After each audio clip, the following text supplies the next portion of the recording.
and welcome to the December 21st edition of the COVID-19 Community Update. Thanks as always to Liesl for putting the slides together. And so just to kind of get started with where we are with COVID, I think overall, COVID remains, it looks like maybe we're on the way down, but does remain active in all of our communities. In terms of hospitalizations from COVID, we definitely have hospitalizations from COVID, but what's overwhelming our hospital systems is really a combination of respiratory viruses, not just COVID. So COVID, RSV, and really what's taken over as a big player is flu. So when we look at the other CDC map, the community transmission map, this is looking just at tests and test positivity. And so this really tells us, yeah, there's lots of circulating COVID. Again, I think a lot of us just sort of intuitively know that because we keep hearing about people who are out of work because of COVID, or friends and family with COVID. So we know it's around, and fortunately, it's not having quite the impact on the hospitalizations that we saw like this time last year when Omicron was just starting.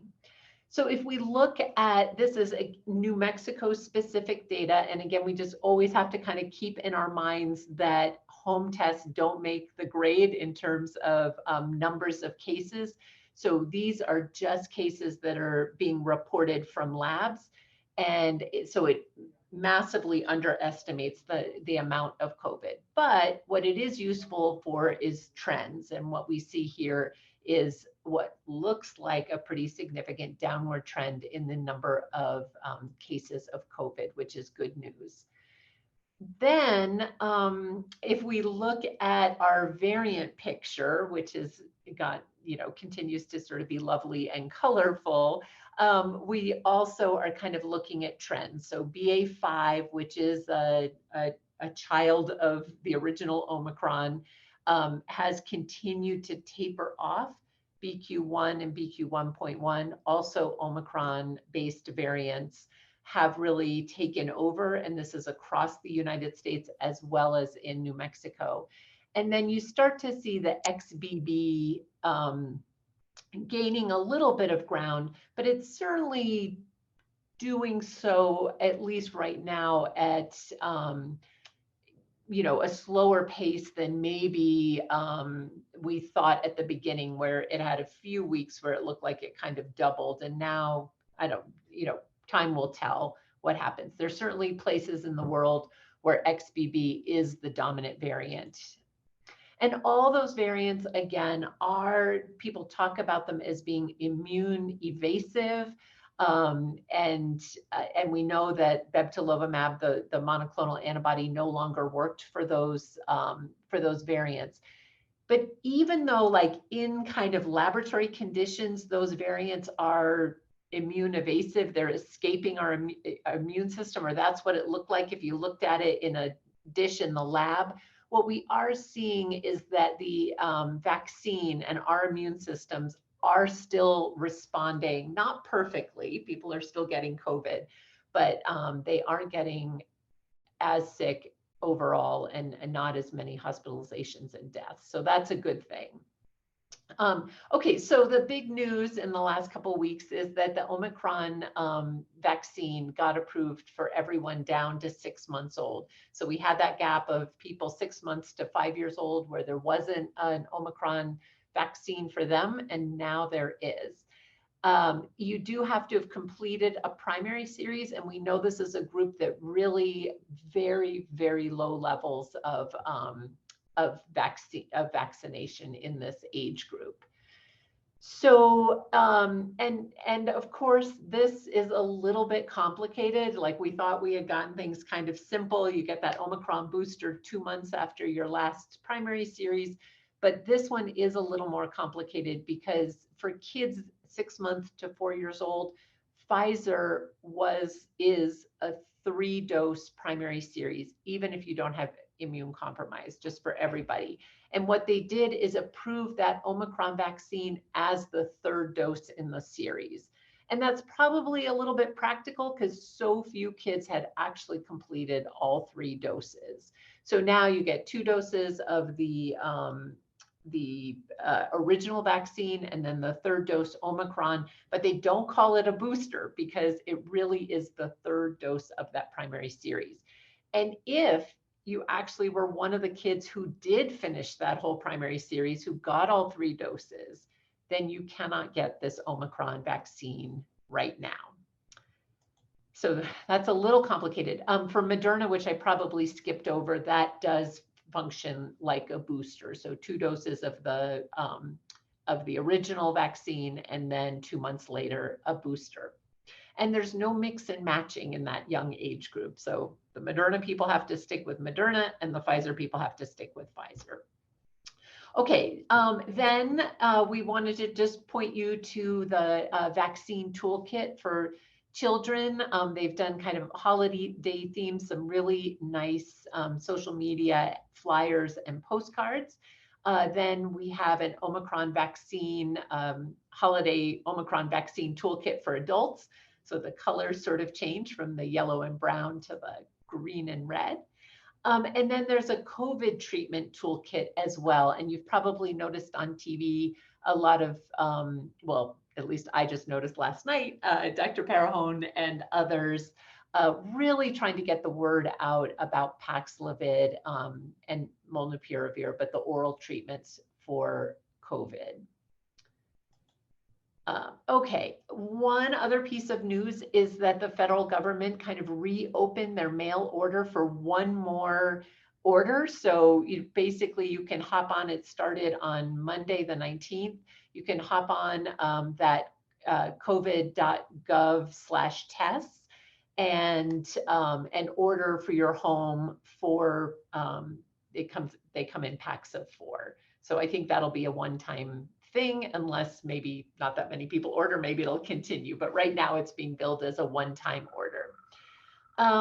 For curative testing, and I think we have talked about this before, but on December 28th, Curative is no longer going to be offering COVID-19 testing services anywhere in the United States. So this is not specific to New Mexico, but they're just getting out of the testing business altogether. They have been a big partner for us in New Mexico. So with both kind of permanent sites and vans.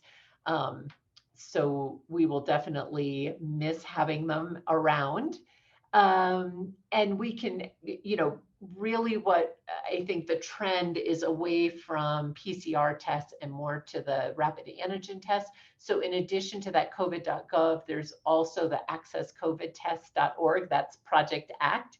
That we've talked about many times on this call, but we did just get the news that they are extending the project through June of 2023. They were going to wrap up in February, so we're really excited about that. And we have purchased, the state has purchased more tests through that program. So people can get on the website, order, and get, that one sends 5 tests to the home location, and you can reorder every month. So where to get PCR testing? You can schedule appointments. A lot of, like, Walgreens is still doing some PCR testing, FQHCs, doctor's offices, Tricor is still running PCR tests. You have to have a doctor's order to go get a PCR test there, but there are people who are still doing PCR. There's some smaller labs like Net Medical, and PCR testing is covered by insurance and by Medicaid, which is insurance. So if it's covered if you're sick or you've been exposed, but if you're just kind of curious or you're traveling and you need the test, then most insurances do not cover that kind of testing. Medicaid's actually always been great about covering testing in New Mexico. So even they don't put that restriction on. They'll cover any kind of test. Okay, so on to flu, and overall the United States map does look a little bit better this week than it did 2 weeks ago, but New Mexico is still solidly purple. I learned this is actually a new color for the, or maybe just never used as often as it has been this year. But the dark purple is sort of the highest level of flu activity. So one of the good news is that the CDC did put on their website that the flu shot this year really matches well with the flu we're seeing circulating. So it's a good match. And again, I know a lot of people say, I can't get the flu shot, it made me sick.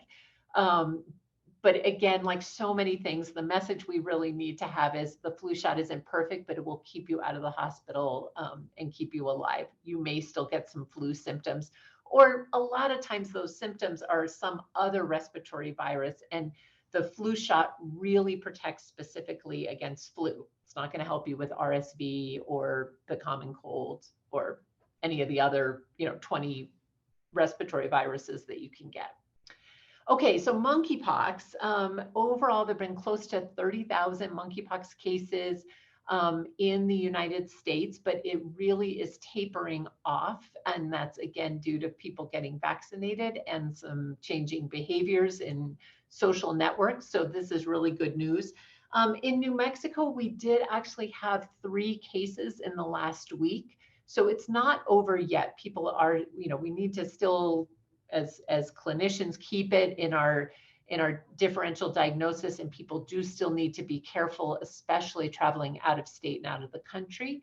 But overall, it's trending the right way. We do continue to post the monkeypox weekly report on the website. And it's not changing a lot because I think we've had the 3 cases in the last week, but before that we went like 3 or 4 weeks with no cases. And then just a word about holiday safety. This is so hard to remember, but because of all the respiratory viruses, if you have any doubt, wear a mask, wash your hands, and do your best to keep your distance, especially when you're on airplanes and buses, trains.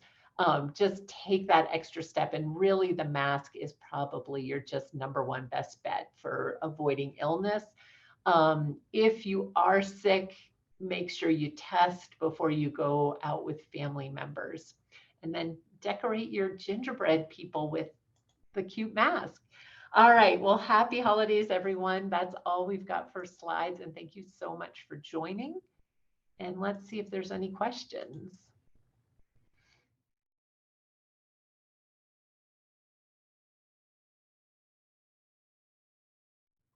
Thanks, Dr. Miranda. Looks like we already have one in the chat.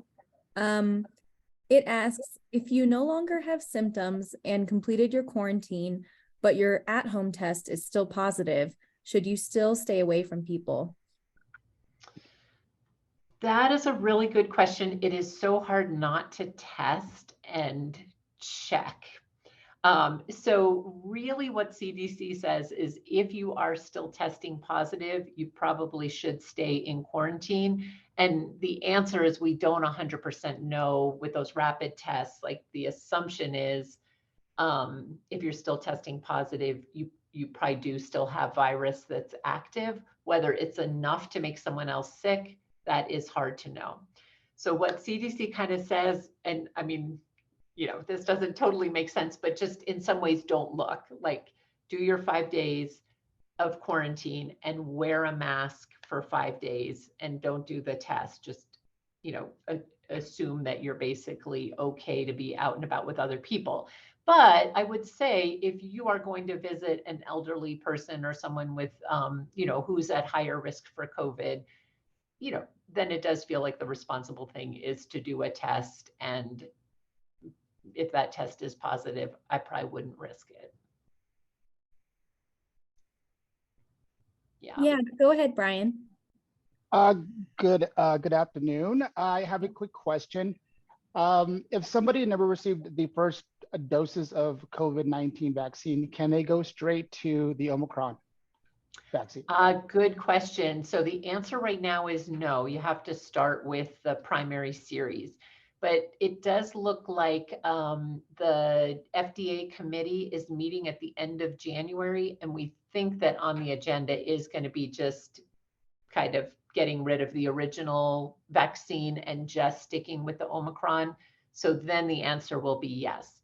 But I do want to stress, kind of whichever vaccine you get for COVID, like it basically all of them, like a primary series, or whether it's your 5th booster dose, like when you get it, it boosts up your antibodies and it protects you well in the current setting. So I don't think we want to like get to thinking, oh, the original one doesn't work anymore, because it does. And the Omicron booster, like any booster, works, and it probably works a little bit better than the original, but any COVID shot you get now is going to really get your antibodies up and get you protected for the next 4 to 6 months, if that makes sense.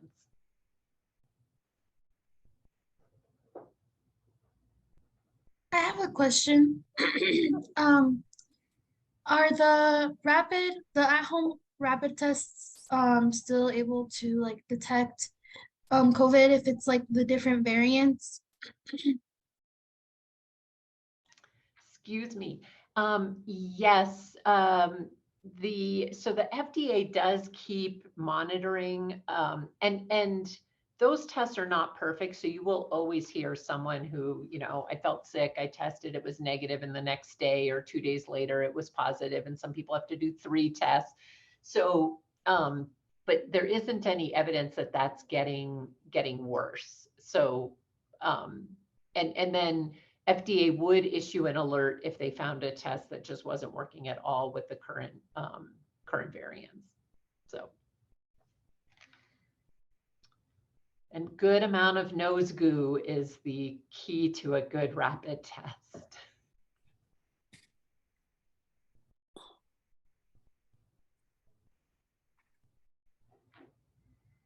Okay, well, I think we might be good for this week. It's a short meeting this week. We know it's the holidays and everybody is excited to celebrate and have some time off. So I'll pass it over to Sarah. And thank you so much, Dr. Durham. Yeah, thanks for having me. Have a great holiday, everyone. Stay safe. Thank you, Dr. Miranda. This is